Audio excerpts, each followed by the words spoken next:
All right, it's Tuesday, so today is the Don't Be Surprised If edition of Around the NFL. This is going to be good. We're going to start with Monday Night Football. So don't be surprised if Nick Sirianni doesn't make it to Thanksgiving. Last season ended in utter disaster.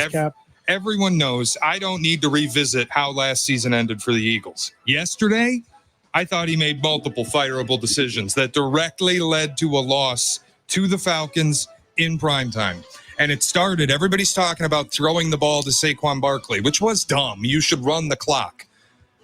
But it started for me in the first quarter when Nick Sirianni apparently embraced analytics, which he refused to do for the remainder of the game, and went for it on fourth down in a 0-0 game at the goal line early, then compounds that by kicking a field goal on fourth down in the final drive to go up 6.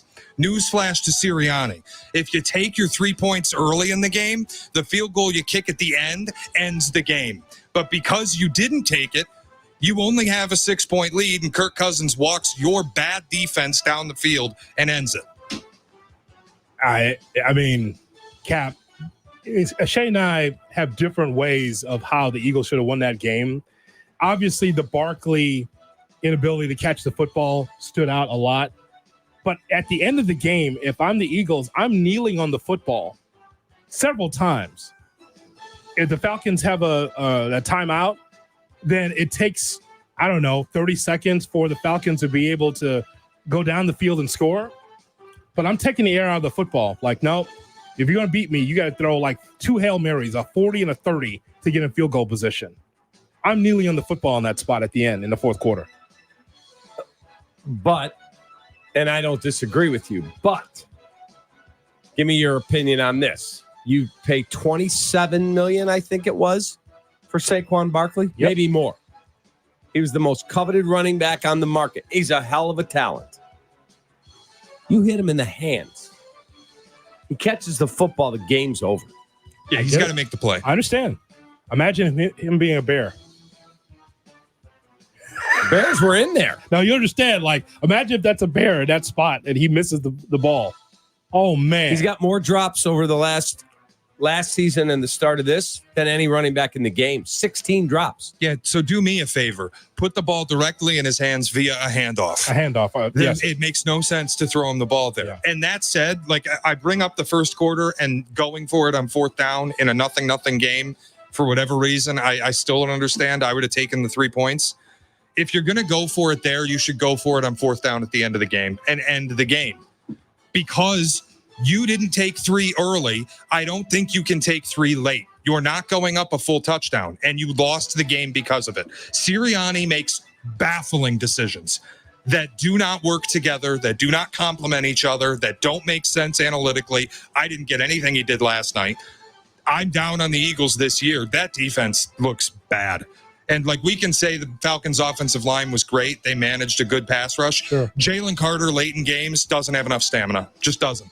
He's playing 50% of the snaps as is, and he can't move at the end of a game. Yeah. Kirk Cousins is totally immobile. You can't stress him at all.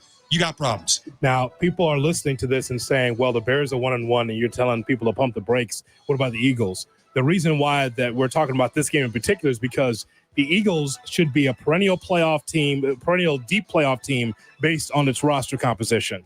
That team should be one of the top teams in the NFC. That's the only reason why we're talking about it in that way. Bears still trying to figure out who they are.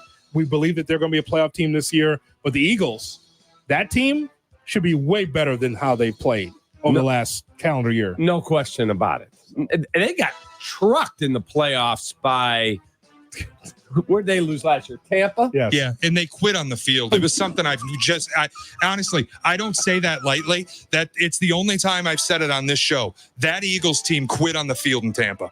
And honestly, Sirianni shouldn't be the coach anymore. I said in the offseason they should have fired him. You've got Vic Fangio and you've got Kellen Moore. Elevate one of them. This guy's a loser. Wow, loser. Is he a loser, Cap? I've never met Nick. I don't know if he's a loser. I'm not talking about him personally. I'm sure he's a wonderful father, husband, whatever.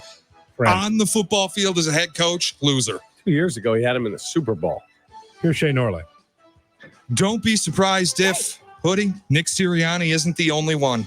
I think we're going to see Hang on multiple. a second. You know that if Shea was a booster, had billions of dollars of his dad's money, Shea would be that squeaky wheel in the athletic department. You'd be like, oh, here he comes again.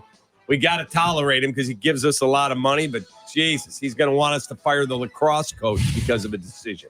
Lacrosse, I don't care about lacrosse at all. Football coaches certainly. You would be one of the worst meddling boosters. You would pay $100 million to land that coach and in a year go out. Yeah. Well, I can't believe I put these seeds in the ground and it's not ready for dinner.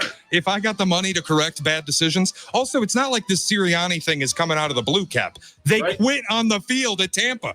They started 10-1. The defense gave up. They quit on the field in a playoff game. I've never seen anything like it. Okay. What else do we have here on 97.5 The Fanatic? Yeah, exactly. Don't be surprised if Sirianni's not the only one, Hoodie. I really think we might see multiple coaches get bounced midseason. Bill Belichick is looming. Everybody's talking about a potential head coach sweepstakes. You've got Mike McCarthy getting pantsed at home week 2 of a lame duck season as a big favorite to the Saints. You've got Zach Taylor on another 0-2 start. You've got Brian Daboll completely lost in New York. How about this? Graham Gano is on the injury report all week. They have a kicker on their practice squad. They don't elevate the kicker. Graham Gano gets hurt on the opening kickoff. And for the first time in NFL history, you lose a game where you scored 3 more touchdowns than your opponent. Why? Because you couldn't kick field goals or extra points because you're a moron and didn't elevate your practice squad kicker. That's correct. They had no kicker. Horrible. And that's not a Daboll call. That's a Joe Shane call, the GM. And both of them are going to get fired. Call. Both of them are getting fired. Don't tell me Daboll can't go to Joe Shane and go, dude, I don't have a kicker. We need a guy we need this guy elevated. The GM makes those decisions, Shay. Are they not working in concert? Come on. Did Maybe, you not watch Hard Knocks? End, the 2 of them are working in concert. Can I get through the rest of this, please? Daboll, they're 0-2, Cap. Who cares? Oh! Jesus. And the final. Yes. Doug Peterson, 0-2, has lost 7 of 8 games, and Trevor Lawrence looks awful. All of these guys are candidates to get bombed out midseason. I'm going to let you finish. Any thoughts, Cap? None. Okay. Doug Peterson is in trouble in Tampa, and so is Trevor Lawrence if they can't turn this around. He's always looked the parts. We just knew. It's almost like, Cap, I can throw out the Urban Meyer year because Urban Meyer clearly was not concentrating on coaching. No, he was a horrific hire. It was not football he was concentrating on. Correct. And again, on the surface, good hire. Like Urban Meyer, sure. Urban Meyer, next level. He's put a lot of people in the NFL, and then, of course, he's put his finger where he wasn't supposed to be in the bar. So I would just say that the Jaguars are in trouble, that's for sure. We've always known the Giants are in trouble, that is for sure. Hard Knocks was the expose on the business of the New York Giants football business. Horrible. So what's the next thing that we shouldn't be surprised if? Don't be surprised if. I want to make Cap happy. Joe Shane and Brian Daboll, both morons. Good? Okay, let's move on. Don't be surprised if Tua Tagovailoa doesn't play again this season. I know he said he has no plans to retire. Listen, I don't think either the Dolphins or the NFL can sustain the PR hit of Tua getting on the field and potentially sustaining another concussion this year. I don't want to see him again. As a fan, it's gotten scary. I don't need to see him again this season. Cap, how can you handle that internally? You have your doctors and they do all the tests, and we've seen Tua pass the test before to get back on the field. How do you do that? How do you tell the young man, hey, we done your tests, you haven't passed them yet? I mean, how do you do that? I mean, look, I said to you, if that was one of my kids, I have 4 sons. If that was one of my sons, I would have been on a plane. I'd probably be at his game anyway because I went to every one of my kids' games. Mm-hmm. But let's assume I wasn't there. I would have been on a plane to Miami and with him. We have to have a long talk. You need to retire. I don't want you to get to age 52 and have a little kid and you're drooling and you can't play with your kids because you're a vegetable. I don't want that for you. But look at it from this standpoint, guys. Jay Moore, as you well know, son that played football, no matter how much money that you're making, for all of us, it's like, look at the generational wealth that you have. You have money in the bank. You don't have to work again for the rest of your life. But for Tua, there's something that's in his body, the endomorphic gene or the willing to play football, whatever it is, Cap, that tells him, I want to succeed. Like, I've got money, but I haven't won yet. I want to play football. I want to prove that I can get it done, even though I've had concussions. What do you say? It's up to the NFL to say no.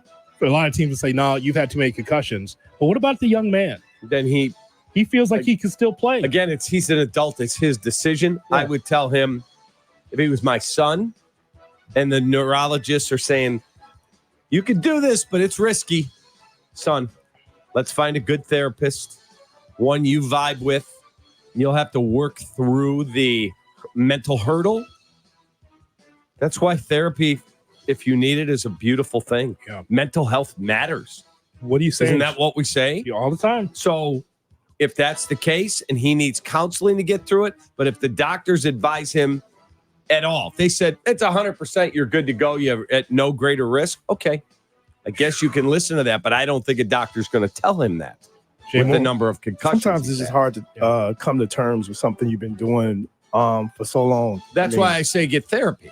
Yeah, and it just, over a period of time, I think they will understand, or he'll understand his reality if the doctors say, hey, man, you got to hang it up. But if they don't, and they say, hey, you can continue or it's risky, it's all on him. So I just leave it up to him if the doctors don't say he can't do it. And I'm just an idiot, lunatic NFL fan. I don't have the right to tell Tua what he should do with his life. I don't. I'm just, from my perspective as a fan, when I sit down to watch the games on Sunday, it's no longer fun watching Tua play football. It's scary. I would like to not see him the rest of the season. He's going to make whatever decision he wants to make. Yeah, I agree. It's just how I feel about it. I do not want to see him in the fencing position again. Agreed. And I think the way that happens is that he does not play. Agreed. So it's sad. Really is. But he may need some mental health counseling to try and get through this. I'm glad we know more about it now, but you and I saw it in real time. Steve Young's career deteriorate. Mm-hmm. The amount of concussions that he had, the amount of concussions that Troy Aikman had, a lot of ways knocked him out of the game. Yeah. He has his success, and he was like, F this. We're not going to keep getting rattled out there. Steve Young, same thing. Scary. All right, Albert Breer scheduled to join us as we talk about the Bears in the NFL with the man from Amazon Prime and SI.com. That's next on Kap and J.